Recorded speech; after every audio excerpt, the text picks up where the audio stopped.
El último mensaje de un desaparecido. En las profundidades de la madrugada, cuando el mundo duerme y solo permanecen despiertos aquellos que no pueden encontrar la paz, algo perturbador sucedió. Un mensaje. Un simple mensaje de texto que cambiaría para siempre la vida de quien lo recibió. Pero este no era un mensaje cualquiera. Era el último rastro de alguien que llevaba 3 años desaparecido. La historia que están a punto de escuchar desafía toda lógica. Es una historia que ha mantenido despiertos a investigadores, que ha obsesionado a familias enteras y que ha hecho que muchos cuestionen si realmente conocemos los límites entre la vida y la muerte. Porque cuando alguien desaparece sin dejar rastro, cuando todas las búsquedas se agotan y todas las esperanzas se desvanecen, ¿qué sucede cuando ese alguien te escribe? Todo comenzó un 15 de octubre de 2021. Miguel Santana, un ingeniero de sistemas de 28 años, salió de su apartamento en el centro de la ciudad para encontrarse con unos amigos. Era una noche como cualquier otra.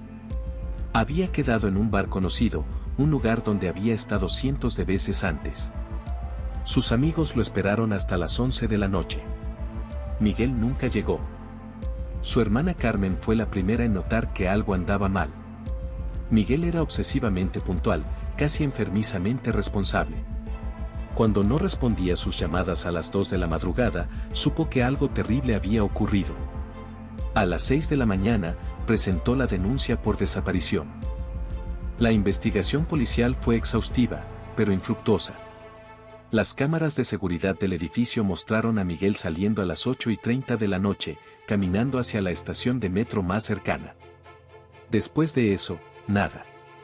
Como si la tierra se lo hubiera tragado. Su teléfono se desconectó completamente esa misma noche. Sus cuentas bancarias permanecieron intactas. No había deudas, no había enemigos conocidos, no había razón alguna para que quisiera desaparecer voluntariamente. Los meses pasaron. La familia contrató investigadores privados. Se ofrecieron recompensas. Se pegaron carteles por toda la ciudad. Nada. Miguel Santana se había desvanecido como si nunca hubiera existido. Para octubre de 2024, la familia había comenzado a aceptar lo inevitable. Carmen había empezado terapia. Los padres de Miguel habían envejecido una década en 3 años. La habitación de Miguel permanecía intacta, como un santuario silencioso a su memoria. Pero en el fondo de sus corazones, sabían que Miguel estaba muerto. Carmen había conservado el número de teléfono de su hermano. No podía cancelarlo. Era lo último que la conectaba con él. Pagaba la cuenta mensualmente, como un ritual de esperanza que se había vuelto más doloroso que reconfortante. A veces, en noches solitarias, le mandaba mensajes al vacío. Te extraño, Miguel. ¿Dónde estás? Por favor, danos una señal. Nunca hubo respuesta. Hasta esa noche. Era 23 de octubre de 2024, exactamente 3 años y 8 días después de la desaparición de Miguel. Carmen había trabajado hasta tarde en su oficina y llegó a casa exhausta cerca de las 11 de la noche. Se preparó una cena rápida, vio un poco de televisión y se dirigió a su habitación. A las 2:47 de la mañana, su teléfono vibró. Un mensaje de texto. Medio dormida, extendió la mano para tomarlo, esperando ver alguna notificación sin importancia. Pero cuando vio la pantalla, su sangre se congeló. El mensaje venía del número de Miguel. Su hermano desaparecido le había enviado un texto a las 2:47 de la madrugada. 3 palabras que la harían gritar en la oscuridad de su habitación: ayúdame, Carmen. Su primer instinto fue pensar que alguien había encontrado el teléfono de Miguel. Alguien estaba jugando una broma cruel. Pero mientras marcaba el número con manos temblorosas, una parte de ella, una parte que había mantenido silenciada durante 3 años, susurraba que tal vez, solo tal vez, Miguel seguía vivo. El teléfono sonó. 1 vez. 2 veces. Al tercer timbrazo, alguien contestó. Carmen. La voz era débil, distorsionada, pero inconfundiblemente familiar. Era Miguel. ¿Miguel? Miguel, ¿eres tú? Carmen apenas podía hablar entre sollozos. Carmen, he estado tratando de contactarte durante tanto tiempo. La línea tenía interferencia, como si la llamada viniera de muy lejos. La voz de Miguel sonaba extraña, distante, como si hablara a través de agua. ¿Dónde estás?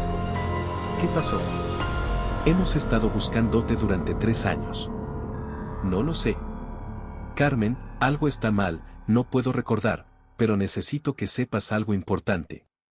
¿Qué cosa? Dime dónde estás y iremos por ti. Escúchame, no tengo mucho tiempo, el lugar donde estoy, no es normal. Carmen, hay otros aquí, muchos otros. La línea se cortó. Carmen llamó de vuelta inmediatamente. Directamente al buzón de voz. Lo intentó una y otra vez durante horas. Nada. Carmen no durmió esa noche. A las 6 de la mañana estaba en la comisaría, relatando lo ocurrido a un detective escéptico. Había grabado parte de la conversación con una aplicación en su teléfono. Cuando la reprodujo, el detective frunció el ceño. Señorita Santana, entiendo que ha sido un tiempo muy difícil para su familia, pero... Escúchelo. Es la voz de mi hermano. El análisis de voz confirmaría días después lo que Carmen ya sabía, la grabación coincidía con las muestras de voz de Miguel que tenían archivadas. Pero había algo más. Algo que los técnicos no podían explicar. La llamada había sido rastreada. Según los registros de la compañía telefónica, había originado desde el teléfono de Miguel. Pero la señal no venía de ninguna torre de celular conocida. De hecho, los técnicos dijeron que era imposible. La señal parecía originarse desde bajo tierra. Muy bajo tierra. Durante las siguientes noches, los mensajes continuaron llegando. Siempre entre las 2 y 3 de la mañana.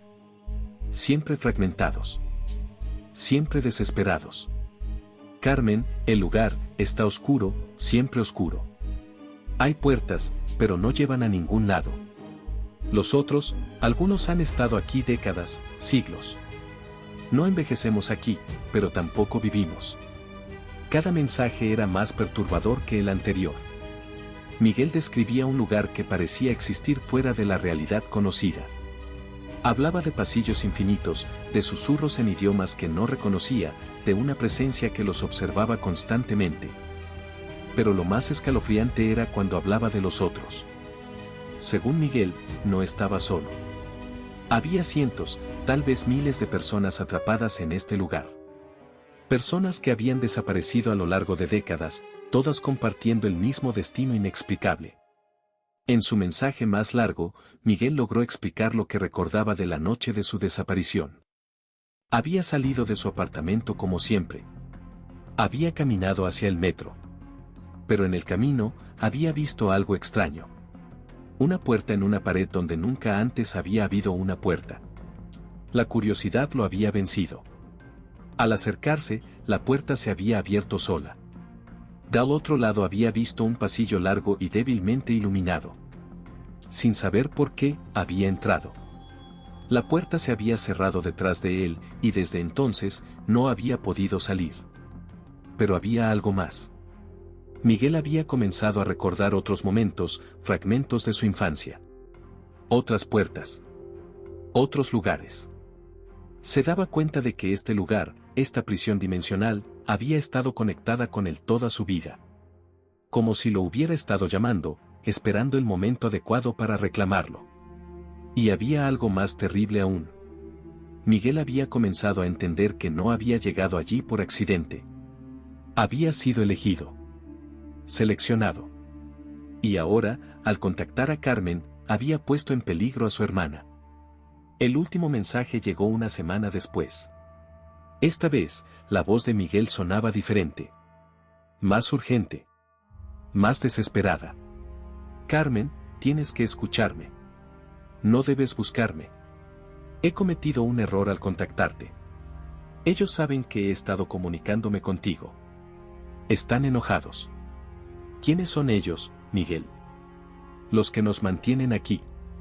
Los que construyeron este lugar. Carmen, prométeme que no vas a buscar las puertas. Prométeme que no vas a intentar encontrarme. no puedo prometerte eso. Eres mi hermano. Carmen. Si me amas, si alguna vez me amaste, tienes que prometerme que no vas a buscarme. Porque si lo haces, si encuentras una de las puertas, no podrás regresar. Y entonces seremos dos los perdidos para siempre. La línea se llenó de estática. En el fondo, Carmen pudo escuchar algo que la heló hasta los huesos. Gritos. Docenas de gritos lejanos, como si vinieran de un abismo infinito. Y luego, la voz de Miguel, más débil que nunca. Se acercan. Carmen, no me busques, olvídame, por favor. La llamada se cortó. Esta vez para siempre. Han pasado 6 meses desde el último mensaje de Miguel. Carmen ha intentado contactarlo cientos de veces. Ha visitado el lugar donde desapareció, ha buscado puertas que no deberían existir. Ha consultado con expertos en fenómenos paranormales, con físicos cuánticos, con cualquiera que pudiera darle una explicación. Pero no ha encontrado nada. Es como si esos 8 días de comunicación hubieran sido un sueño. Un sueño terrible y real. Sin embargo, Carmen ha notado algo inquietante. Ha comenzado a ver puertas donde no debería haberlas. Puertas en paredes sólidas. Puertas en callejones que conoce desde la infancia. Puertas que se abren solas cuando nadie las está mirando. Y en las noches más silenciosas, cuando el mundo duerme y ella permanece despierta, puede jurar que escucha la voz de Miguel susurrando a través de las paredes: no me busques, Carmen. Por favor, no me busques. Pero Carmen sabe que no puede obedecer. Porque cuando amas a alguien, cuando realmente amas a alguien, no puedes simplemente dejarlo ir. Incluso si ese lugar está más allá de la vida y la muerte. Incluso si el precio de encontrarlo es perderse para siempre. La pregunta que mantiene despierta a Carmen cada noche es simple pero aterradora: ¿qué tan lejos estarías dispuesto a llegar para salvar a alguien que amas? ¿Y qué harías si descubrieras que algunos lugares están destinados a mantenerse ocultos para siempre? Porque en algún lugar, en un lugar que existe entre las sombras de nuestra realidad, Miguel Santana sigue esperando. Y las puertas que lo llevaron allí siguen apareciendo para aquellos que saben cómo buscarlas. La pregunta es, ¿te atreverías a cruzar una si la encontraras?